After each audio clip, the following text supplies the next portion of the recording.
So these will be personalised pots, and we do a lot of commemorative pots. There's 4 of these which are for a memorial for a young man, sadly. It's a strange thing, making pots for memorials.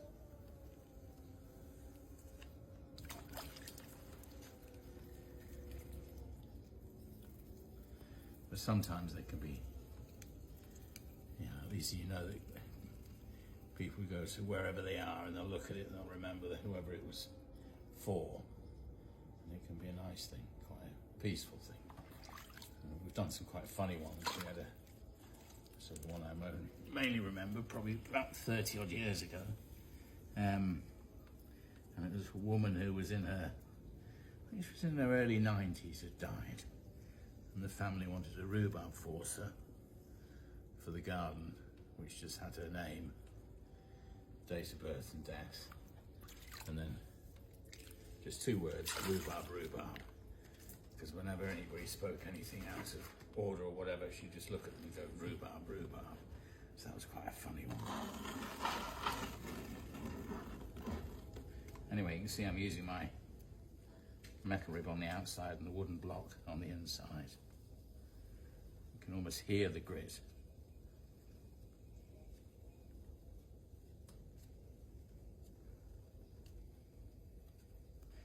And the reason I don't knuckle up, partly because of the grit in the clay, which if you have, sometimes there's quite sharp bits of land drain in it, it would rip into your fingers. But not just that, with using a rib on the outside and the block on the inside, spreading, you've got a much greater point of contact with the clay. So it's not just the point of your knuckle, but it's actually a portion of the rib.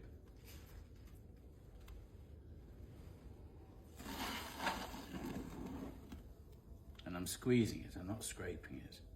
So I'm squeezing up against the block on the inside.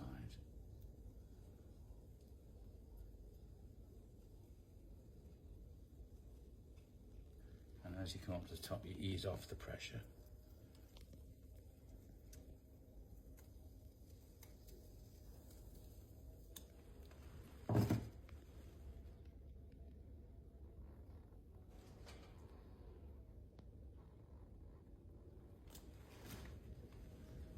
Just press the bottom.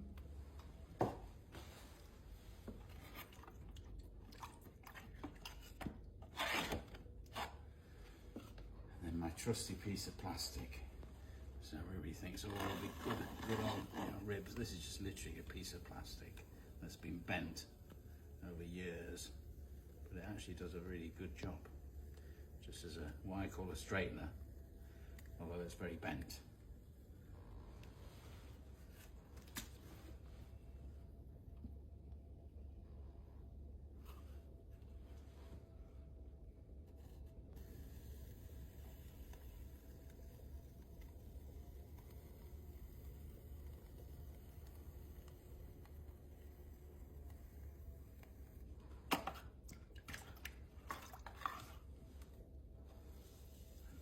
Ring at the bottom.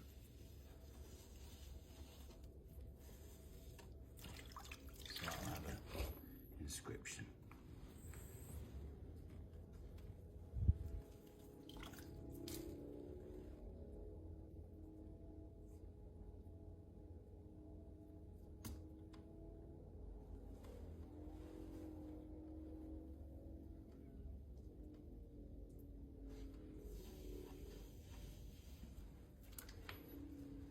And that's it done.